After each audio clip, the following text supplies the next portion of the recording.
Assalamu alaikum students, how are you? I hope you all are doing well and will be safe in your homes. This is unit number 3, factors and multiples. And today we are going to do the question number 7 of exercise 3B. Question number 7 है write 5 consecutive composite numbers below 30. यानी 30 से नीचे जो हमारे composite numbers आ रहे हैं, consecutive mean एक तरतीब में जो हमारे नंबर आएंगे कंपोजिट नंबर्स, वो हमने 5 लिखने हैं बिलो 30.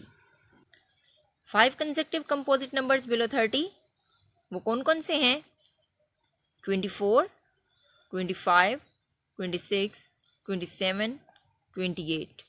क्योंकि जो 29 है वो हमारा कंपोजिट नंबर नहीं है और हमने 30 से बिलो नंबर लिखने हैं, तो इसलिए एक तरतीब में जो नंबर हमारे कंपोजिट नंबर्स आ रहे हैं वो ये लिखे हुए हैं.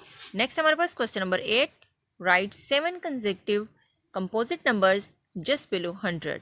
अब हमने 100 से जो नीचे कंसेक्टिव कंपोजिट नंबर्स आ रहे हैं वो 7 नंबर्स हमने लिखने हैं. 7 consecutive composite numbers just below 100. अब 100 से नीचे जो हमारे 7 कंसेक्टिव कंपोजिट नंबर्स आ रहे हैं हमने वो लिखने हैं.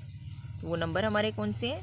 92, 93, 94, 95, 96, 97 जो है वो हमारा कंपोजिट नंबर नहीं है, उसके जस्ट 2 फैक्टर्स होते हैं, इसलिए हम वो नहीं लिखेंगे. 98 एंड 99 ये हमारे 7 कंसेक्टिव कंपोजिट नंबर्स हैं, क्योंकि हमारे कंपोजिट नंबर्स जो हैं वो नंबर होते हैं जिनके अगर हम फैक्टर्स लिखें तो उनके फैक्टर्स जो हैं वो मोर देन 2 होने चाहिए.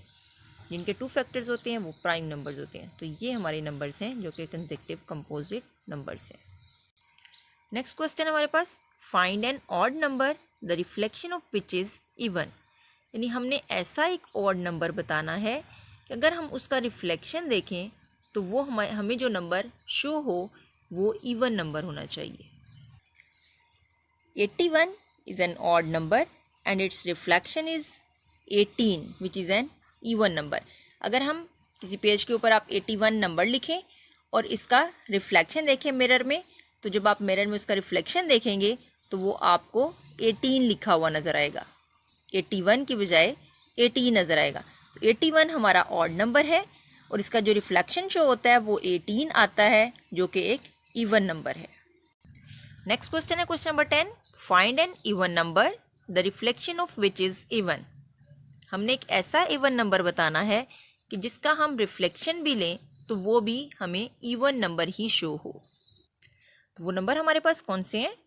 8 एंड 88. यानी अगर आप 8 नंबर लिखकर उसका रिफ्लेक्शन देखें और तो वो हमें वही इवन नंबर ही शो होता है. 88 जो है इसका भी रिफ्लेक्शन हमारे पास यही 88 यानी इवन नंबर ही शो होता है. तो वो नंबर कौन से हैं? 8 एंड 88. नेक्स्ट क्वेश्चन है, there is an odd number the double reflection of which turns it even and an even number the reflection of which turns it odd. Find the 2 numbers. यानी हमने ऐसे 2 number बताने हैं, अगर वो odd number है तो जब हम उसका रिफ्लेक्शन देखें तो वो रिफ्लेक्शन में हमें इवन नंबर शो हो, और जो हम इवन नंबर लिखें अगर हम उसका रिफ्लेक्शन लें तो उसका रिफ्लेक्शन में वो नंबर हमें ऑड नज़र आना चाहिए. तो ऐसे कौन से 2 नंबर हैं ये आपने बताने हैं. तो वैसे कौन से नंबर हैं? 9 एंड 6. ये वो नंबर हैं, अगर आप देखें 9 को तो इसको उल्टा दें तो वो हमें 6 लगता है लिखा हुआ, अगर 6 लिखा हुआ तो उसको हम उल्टा दें तो वो हमें 9 लगता है. तो ये हमारे रिक्वायर्ड नंबर्स हैं. नेक्स्ट अब हम स्टार्ट करते हैं multiple choice questions 3. Question mark के select the correct answer from the given options. हमने अपनी करेक्ट ऑप्शन सेलेक्ट करनी है. फर्स्ट हमारे पास क्या दिया हुआ है? The positive factors of 12 are. 12 के पॉजिटिव फैक्टर्स जो हैं वो कौन कौन से हैं? तो इनमें से हम चेक करेंगे कि हमारे 12 के फैक्टर्स कौन कौन से हैं. तो इन ऑप्शंस में से अगर तो ऑप्शन सी में जो हमारे पास फैक्टर्स लिखे हुए हैं ये हमारे 12 के फैक्टर्स हैं, क्योंकि फर्स्ट फैक्टर हम 1 लिखते हैं, उसके बाद 2 के टेबल में 12 आता है, 3 में आता है, 4 में आता है, 6 में, और लास्ट पे वही नंबर खुद आ जाता है. तो ये हमारी राइट ऑप्शन है.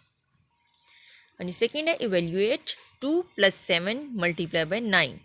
अब ये प्लस साइन और मल्टीप्लाई का साइन आ रहा है, तो पहले हम मल्टीप्लाई का जो साइन होता है, मल्टीप्लिकेशन का जो होता है हमारा, हम उसको पहले सॉल्व करते हैं। तो यहाँ 7 और 9 के दरमियान में मल्टीप्लाई का साइन आ रहा है। इट मीन्स के पहले हम 7 को 9 से मल्टीप्लाई करेंगे, जो आंसर आएगा उसमें हम 2 प्लस करेंगे। तो उसके अकॉर्डिंग फिर हमारे पास जो आंसर आ रहा है वो क्या होगा, 7 9 ज़ा 63 एंड 2 उसमें ऐड करने से हमारे पास आ गया 65। Third, if a number is such that the sum of alternate digits is equal, the number must be divisible by 11। तो हमने डिविजिबिलिटी रूल्स में ये 11 के लिए जो डिविजिबिलिटी रूल था वो ये हमने पढ़ा था कि अगर हमारे पास जो डिजिट्स दिए हुए हैं उनमें अल्टरनेट डिजिट्स जो है हमारे अगर इक्वल आ जाएं, उनका सम जो है, तो फिर वो हमारे पास जो नंबर होता है वो डिविजिबल होता है 11 से। इट मीन्स कि ये हमारी स्टेटमेंट ट्रू है। Which of the following numbers is 3294 divisible by, यानी 3294 ये हमारे पास एक नंबर है। ये हमसे पूछा गया कि ये नंबर जो है ये 9, 3, 27 इनसे डिविजिबल है या नहीं, और डी ऑप्शन है ऑल ऑफ द अबव। तो हम अगर अपने डिविजिबिलिटी रूल्स के अकॉर्डिंग इसको चेक करें या आप डिवाइड करके इसको चेक करें, तो ये सारे ही नंबर जो हैं इस नंबर से हम इसको डिवाइड कर सकते हैं। तो इसलिए हमारी राइट ऑप्शन जो है वो क्या होगी, all the above. Which of the statement below is true for a set of prime numbers, यानी प्राइम नंबर्स के सेट के लिए इनमें से कौन सी स्टेटमेंट ट्रू है। फर्स्ट ऑप्शन क्या है, 1 इज़ अ प्राइम नंबर। 1 जो है वो हमारा प्राइम नंबर नहीं है, क्योंकि 1 ना तो प्राइम है ना ही कंपोजिट नंबर है। इट मीन्स कि ये स्टेटमेंट ट्रू नहीं है। बी ऑप्शन है, all prime numbers are odd. तमाम प्राइम नंबर जो हैं वो ऑड होते हैं, तो ये भी सही नहीं है, क्योंकि हमारा प्राइम नंबर जो है वो 2 वो इवन नंबर है। इट मीन्स ये भी ट्रू नहीं है। सी ऑप्शन है, द सेट इज़ इन्फिनिट, यानी जो सेट है हमारा प्राइम नंबर्स का वो इन्फिनिट है, अनलिमिटेड है। तो ये हमारी ऑप्शन राइट है, ये स्टेटमेंट ट्रू है हमारी। हम डी ऑप्शन भी चेक कर लेते हैं, क्या है, even numbers can not be prime. Even numbers जो हैं वो प्राइम नहीं हो सकते, तो हमारा फर्स्ट ही जो प्राइम नंबर है वो इवन नंबर ही है। इट मीन्स ये भी ट्रू नहीं है, तो हमारा जो राइट ऑप्शन है वो सी है। If a number ends with 2 zeros, it will have 1, 2, 4, 5, 10, 20, 25, 50 and 100 as factors. Which of the following statements is true for the given numbers? अब हमें ये क्या कहा गया है कि नंबर जो कोई भी नंबर जिसके लास्ट पे 2 ज़ीरो आए, हमारे पास सपोज 100 2 ज़ीरो के साथ है, तो अगर ये ऐसे नंबर्स आ रहे हैं तो ये सारे उसके फैक्टर्स होते हैं। तो ऑब्वियसली ज़ीरो जिसके लास्ट पे होता है ये सारे उनके फैक्टर्स में शामिल होते हैं। Not all of the numbers will be factors, none of the numbers will be factors, 8 is also a factor, all of the numbers will be factors. तो हमारे ये सारे नंबर्स जो हैं वो इसके फैक्टर्स हैं। It means right option D है। इस आज हमने जो क्वेश्चन किए हैं 7 to 11, इनके आपने अच्छे से प्रैक्टिस करनी है, अपनी होमवर्क नोटबुक्स के ऊपर नोट करना है, और जो MCQs हमने किए हैं उनको आपने अच्छे से याद करना है।